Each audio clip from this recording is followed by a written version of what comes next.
A San José, esposo de María y padre virginal de Jesús, fiesta, 19 de marzo.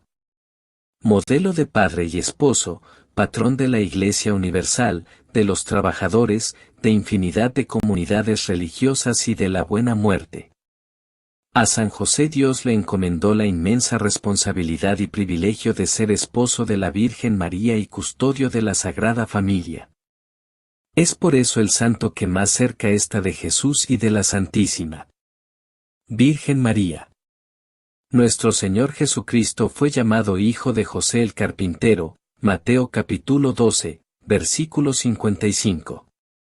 No era padre natural de Jesús, quien fue engendrado en el vientre virginal de la Santísima Virgen María por obra del Espíritu Santo y es hijo de Dios, pero José lo adoptó y Jesús se sometió a él como un buen hijo ante su padre. Cuánto influenció José en el desarrollo humano del niño Jesús. Qué perfecta unión existió en su ejemplar matrimonio con María. San José es llamado el santo del silencio. No conocemos palabras expresadas por él, tan solo conocemos sus obras, sus actos de fe, amor y de protección como padre responsable del bienestar de su amadísima esposa y de su excepcional hijo. José fue santo desde antes de casarse con la Virgen María. Él ya era un escogido de Dios. Desde el principio recibió la gracia de discernir los mandatos del Señor. Las principales fuentes de información sobre la vida de San José son los primeros capítulos del Evangelio de Mateo y de Lucas. Son al mismo tiempo las únicas fuentes seguras por ser parte de la revelación. En San Mateo, capítulo 1, versículo 16, llama a San José el hijo de Jacob. Según San Lucas, capítulo 3 versículo 23, su padre era Eli. Probablemente nació en Belén, la ciudad de David del que era descendiente. Pero al comienzo de la historia de los Evangelios, poco antes de la Anunciación, San José vivía en Nazaret. Según San Mateo y San Marcos, San José era un tecton. La palabra significa en particular que era carpintero. San Justino lo confirma y la tradición ha aceptado esta interpretación. Si el matrimonio de San José con la Virgen ocurrió antes o después de la encarnación aún es discutido por los exegetas. La mayoría de los comentadores, siguiendo a Santo Tomás, opinan que en la Anunciación, la Virgen María estaba solo prometida a José. Santo Tomás observa que esta interpretación encaja mejor con los datos bíblicos. Los hombres por lo general se casaban muy jóvenes y San José tendría quizás de 18 a 20 años de edad cuando se desposó con María. Era un joven justo, casto, honesto, humilde carpintero, ejemplo para todos nosotros. La literatura apócrifa, especialmente el Evangelio de Santiago, el Pseudo Mateo y el Evangelio de la Natividad de la Virgen María, la historia de San José el carpintero, y la vida de la Virgen y la muerte de San José, provee muchos detalles, pero estos libros no están dentro del canon de las Sagradas Escrituras y no son confiables. Algunos libros apócrifos cuentan que San José era un viudo de 90 años de edad cuando se casó con la Santísima Virgen María, quien tendría entre 12 a 14 años. Estas historias no tienen validez y San Jerónimo las llama sueños. Sin embargo, han dado pie a muchas representaciones artísticas. La razón de pretender un San José tan mayor quizás responde a la dificultad de una relación virginal entre dos jóvenes esposos. El matrimonio fue auténtico, pero al mismo tiempo, según San Agustín y otros, los esposos tenían la intención de permanecer en el estado virginal. Pronto la fe de San José fue probada con el misterioso embarazo de María. No conociendo el misterio de la encarnación y no queriendo exponerla al repudio y su posible condena a lapidación, pensaba retirarse cuando el ángel del Señor se le apareció en sueño. Su marido José, como era justo y no quería ponerla en evidencia, resolvió repudiarla en secreto.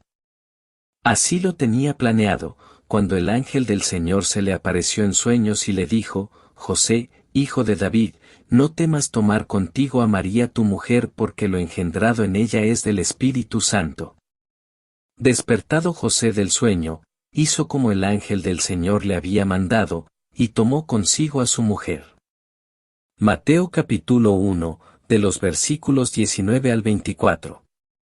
Unos meses más tarde, llegó el momento para San José y María de partir hacia Belén para apadrinarse según el decreto de Cesare Gastes. Esto vino en muy difícil momento ya que ella estaba encinta. En Belén tuvo que sufrir con la Virgen la carencia de albergue hasta tener que tomar refugio en un establo. Allí nació el Hijo de la Virgen. Él atendía a los dos como si fuese el verdadero padre. ¿Cuál sería su estado de admiración a la llegada de los pastores, los ángeles y más tarde los magos de Oriente? Referente a la presentación de Jesús en el templo, San Lucas nos dice, su padre y su madre estaban admirados de lo que se decía de él. Lucas 2, versículo 33. Después de la visita de los magos de Oriente, Herodes el tirano, lleno de envidia y obsesionado con su poder, quiso matar al niño. San José escuchó el mensaje de Dios transmitido por un ángel, levántate, toma contigo al niño y a su madre y huye a Egipto, y estate allí hasta que yo te diga.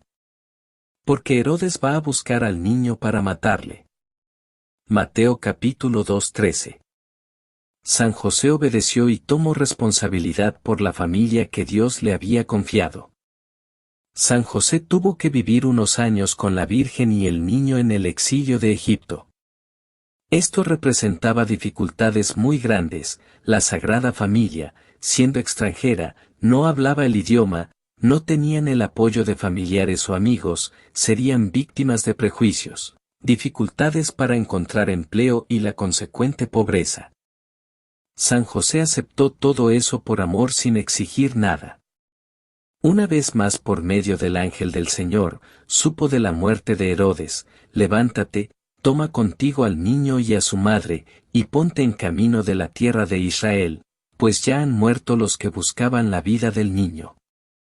Él se levantó, tomó consigo al niño y a su madre, y entró en tierra de Israel. Pero al enterarse de que Arquelao reinaba en Judea en lugar de su padre Herodes, tuvo miedo de ir allí, y avisado en sueños, se retiró a la región de Galilea. Mateo capítulo 2, versículo 22. Fue así que la Sagrada Familia regresó a Nazaret. Desde entonces el único evento que conocemos relacionado con San José es la pérdida de Jesús al regreso de la anual peregrinación a Jerusalén. San José y la Virgen lo buscaban por 3 angustiosos días hasta encontrarlo en el templo. Dios quiso que este santo varón nos diera ejemplo de humildad en la vida escondida de su Sagrada Familia y su taller de carpintería.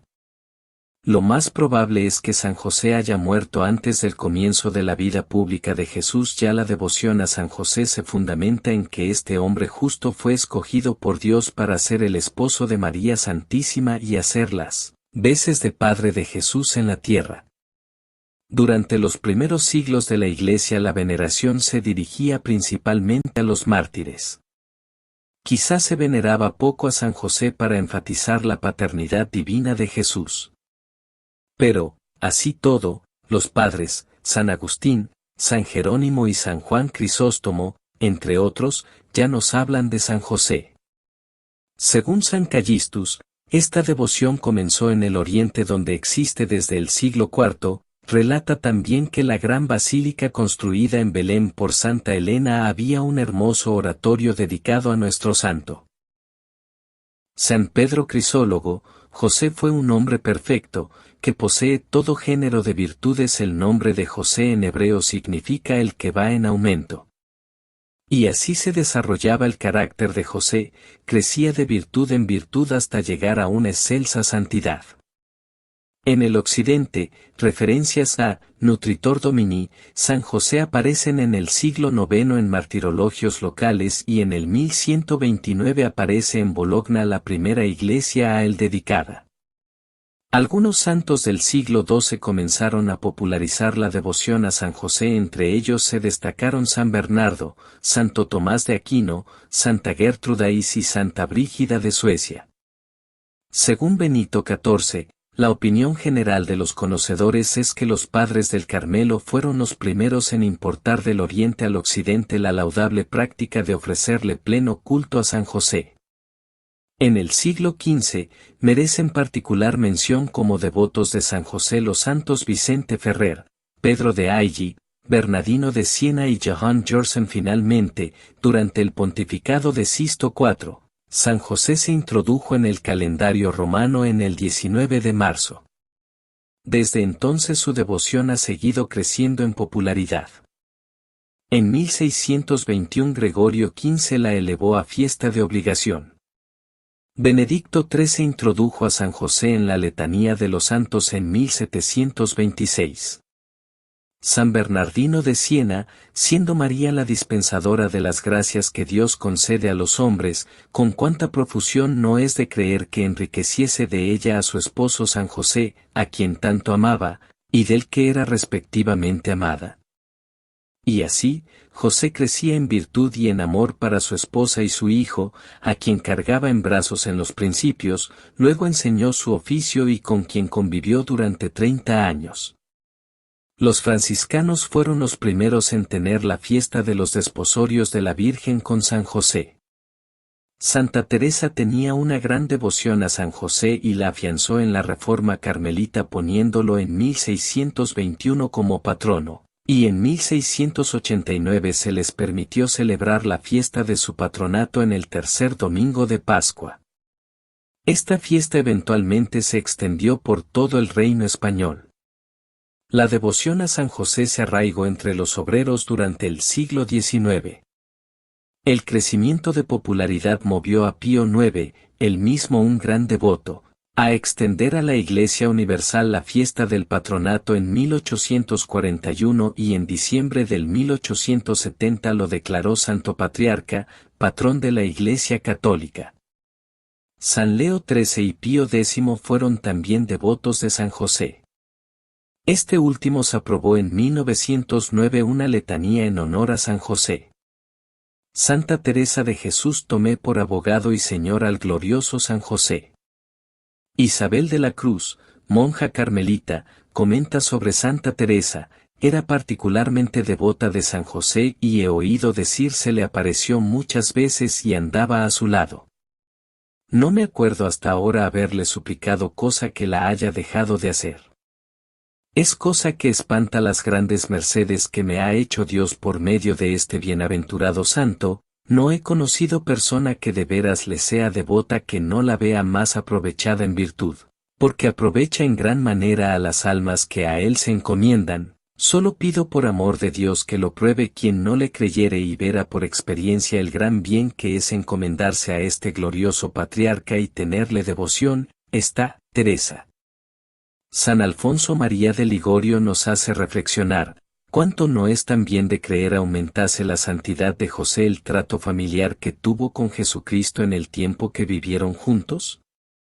José durante esos 30 años fue el mejor amigo, el compañero de trabajo con quien Jesús conversaba y oraba.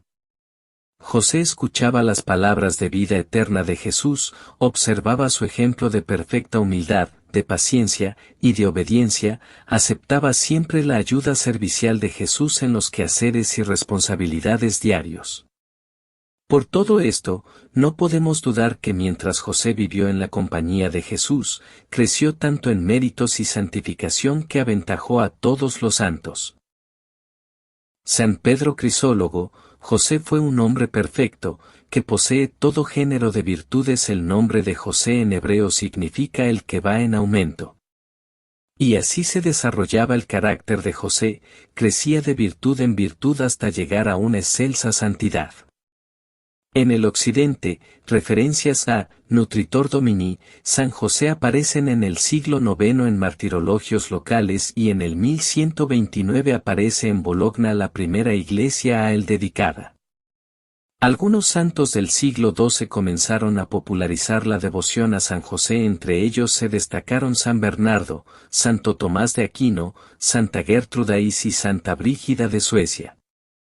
Según Benito XIV, la opinión general de los conocedores es que los padres del Carmelo fueron los primeros en importar del Oriente al Occidente la laudable práctica de ofrecerle pleno culto a San José. San Alfonso María de Ligorio nos hace reflexionar, ¿cuánto no es también de creer aumentase la santidad de José el trato familiar que tuvo con Jesucristo en el tiempo que vivieron juntos? José durante esos 30 años fue el mejor amigo, el compañero de trabajo con quien Jesús conversaba y oraba. José escuchaba las palabras de vida eterna de Jesús, observaba su ejemplo de perfecta humildad, de paciencia y de obediencia, aceptaba siempre la ayuda servicial de Jesús en los quehaceres y responsabilidades diarios. Por todo esto, no podemos dudar que mientras José vivió en la compañía de Jesús, creció tanto en méritos y santificación que aventajó a todos los santos. Que no estaba presente en las bodas de Canaán y se habla más de él.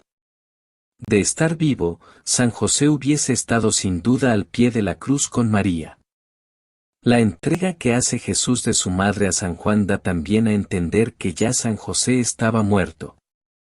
Según San Epifanius, San José murió en sus 90 años y la venerable Bede dice que fue enterrado en el valle de Josafat. Pero estas historias son dudosas. Oremos para que San José siga siendo ejemplo de sabiduría y amor hacia su familia. Oración por mi esposo.